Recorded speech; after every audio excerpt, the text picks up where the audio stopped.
Our first guest tonight is a fantastic comedian, writer, and human being who is also the longest tenured late-night host currently on TV. Please welcome to the show the host of Jimmy Kimmel Live, my friend and Brooklyn's finest, Jimmy Kimmel, everybody.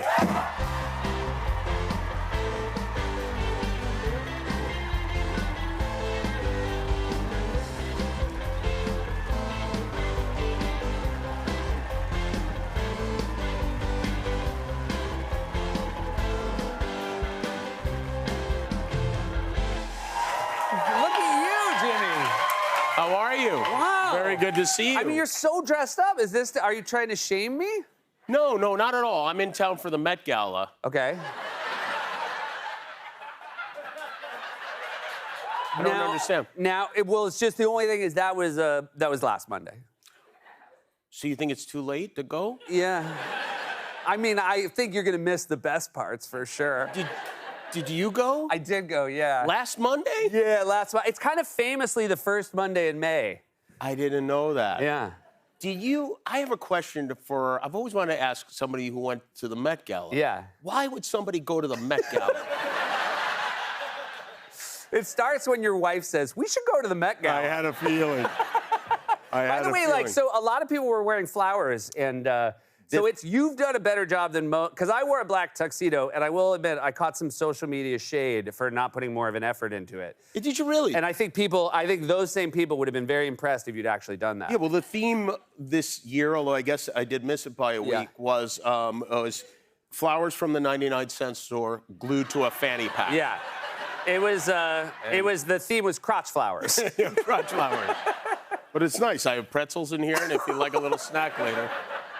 I might wait. But you want to know something? I want to tell you something. What? First of all, I think you do a fantastic job, and I honestly mean that. No, I think you do a great job.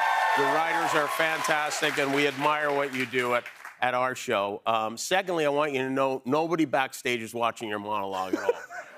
Like, you mean my staff? Your staff is not paying attention to you at all. So when you go back there, everybody's like, oh, whatever. They are full of it, completely full of it. That's why it's so important to have guests, just to know that somebody's watching. And also, congratulations, I heard you extended your contract. I did for another 4 years. Yeah.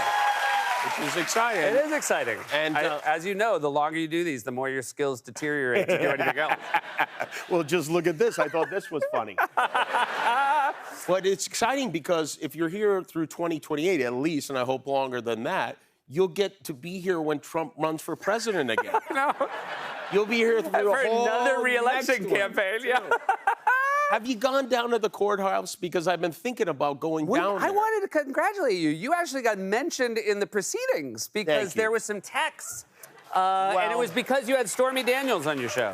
Thank you. I appreciate that. It doesn't compare to making so much fun of him at the White House Correspondents' Dinner that he actually ran for president. No. Let's talk about yours. Which was your fault.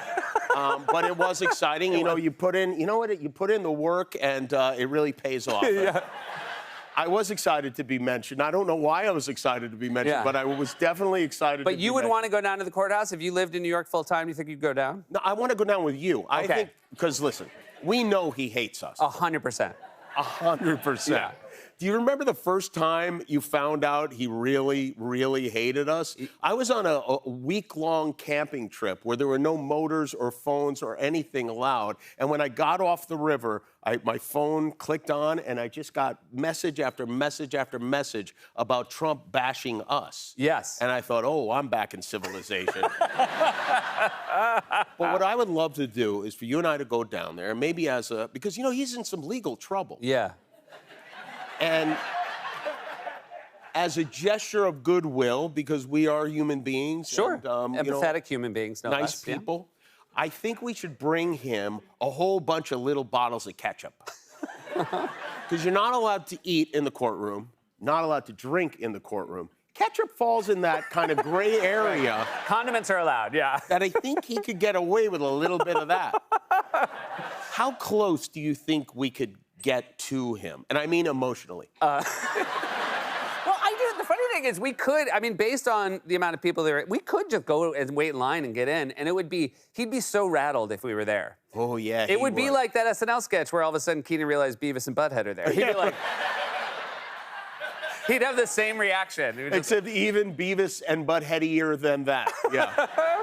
Now, what do you think would have you thought about what would happen if he actually was convicted? If he is convicted, yeah, I have thought about this. I dream about it. Okay. I really hope it happens. Okay. I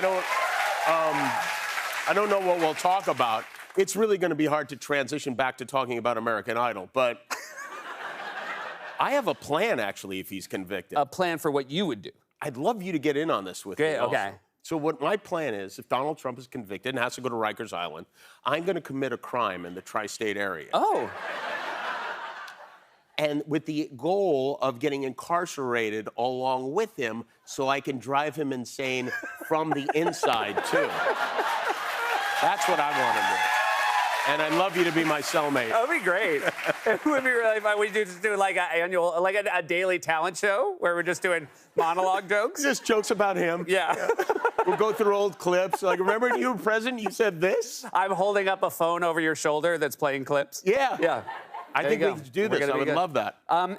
22 years? How many years now for you? 21 and a half years for That's me. incredible. What? That's a lot of years, yeah. A lot of years.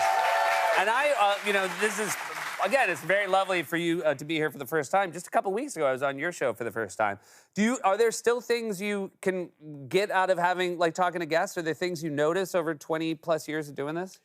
No, not really. But I will let you in. I will let you in the audience in because you know this, and I wonder what you think about this. One of the things as a talk show host that you get to experience that the home viewers do not get to experience is the smell of the guests. Right, yeah.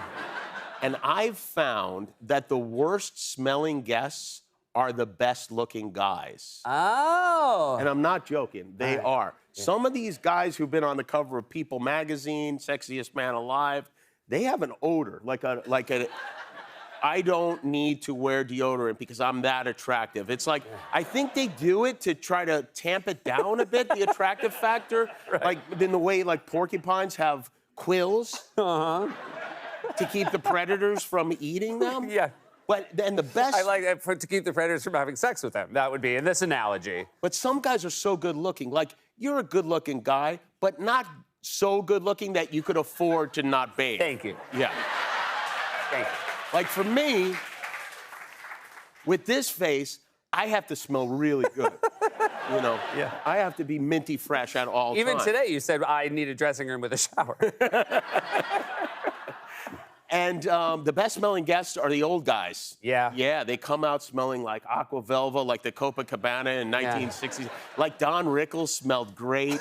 Regis smelled great. They just have a great... That's something for us to aim for, to remember that, like, that's it. You want to be a good smelling old guy. That's how you stay in the biz. Yeah, be a good smelling old guy. There you go.